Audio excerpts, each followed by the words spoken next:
ఎవరికైనా ఉండేది రోజుకు 24 గంటలే. గెలిచేవాడు ఆ 24 గంటలు కష్టపడుతూ ఉంటాడు.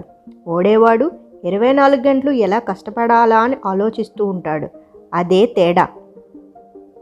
జీవితం మనల్ని సెట్ చేయదు, మనమే ఆ జీవితాన్ని సెట్ చేసుకోవాలి.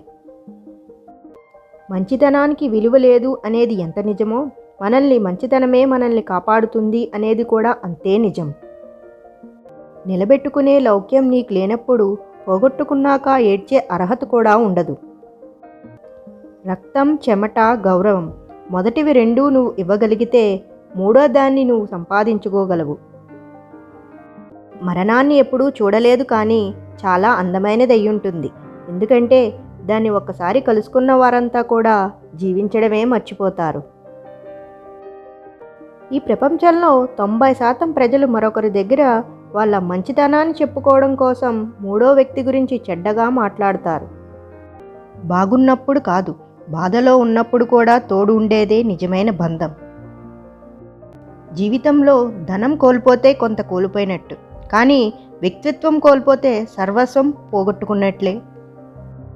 ప్రశ్నించే తత్వం నీలో పెరిగే కొద్దీ నిన్ను ద్వేషించే శత్రువుల సంఖ్య పెరుగుతూనే ఉంటుంది.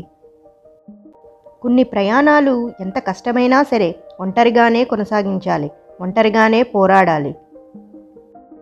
బంధాలు ఎప్పుడూ బలమైనవే, స్వార్థాలే వాటిని బలహీనపరుస్తూ ఉంటాయి. మన కోసం కొంత సమయాన్ని కూడా ఇవ్వలేని వారి గురించి ఆరాటపడడం, ఆలోచించడం ఆపేస్తే చాలా సమస్యలు దూరం అవుతాయి. పడిపోయినప్పుడు ఆగిపోకూడదు, తిరిగి పరిగెత్తడం నేర్చుకోవాలి. కోల్పోయినప్పుడు బాధపడకూడదు, మళ్ళీ కష్టపడి సాధించుకోవాలి. ఓటమి అంటే జీవితం అంతం కాదు, అదే గెలుపుకు అసలైన ఆరంభం. అన్ని భయాలు పిరికితనం కాదు, కొన్ని భయాలు వెనుక బాధ్యతలు ముడిపడి ఉంటాయి. మనిషి జీవితం రైలు ప్రయాణం వంటిది. ధనవంతుడు ఏసీ రిజర్వేషన్లో వెళ్తాడు, మధ్యతరగతి వాడు రిజర్వేషన్లో వెళ్తాడు, పేదవాడు జనరల్ బోగీలో ఏదో మూల కూర్చుని వెళ్తాడు. ఎలా వెళ్ళినా ప్రయాణం మాత్రం ఆగదు. ఎదుట వ్యక్తి నీపై నేరుగా గెలిచే దమ్ము లేనప్పుడు నీ వ్యక్తిత్వాన్ని విమర్శించడం మొదలు పెడతాడు.